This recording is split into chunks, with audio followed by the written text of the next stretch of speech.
All right, we're here. I'm going to show you how to turn off the gas at the gas meter for your house if you ever need to turn it off. I asked Rich a couple minutes ago, hey, do you know how to turn off your gas? And a lot of people don't know how to turn off the gas of their property.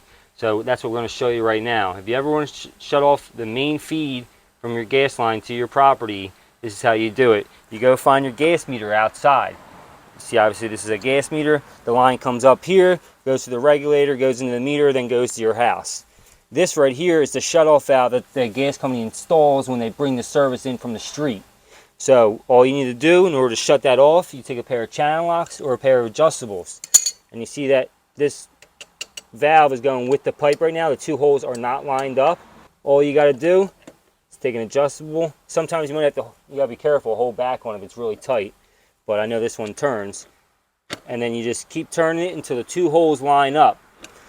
If you never pay your gas bill, the gas company might come out, turn your gas off, and they put a cylinder through here. It's called a barrel lock to stop flow, to turn the shutoff valve off and doesn't allow you to open it back up without a special key.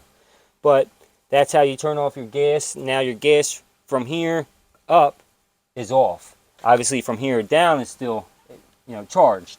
But now you can work on your stuff or whatever if you don't have a shutoff valve inside or whatever. Well, there's still a little bit of gas in the line, right? Yeah, but minimal. Like you won't even know. Oh, really? Is it barely that little? Noticeable. The pressure is only like half it. It's like only like 5 inches water column, not even like half a pound. Gotcha. Or whatever the equation is for that. But like I said, you can use a pair of adjustable channel locks. If you want to open it back up with the channel locks. Obviously, you want to make sure it's perfect 90 degrees going with the pipe itself. And now it's back on. And that's how you turn off the gas to your property.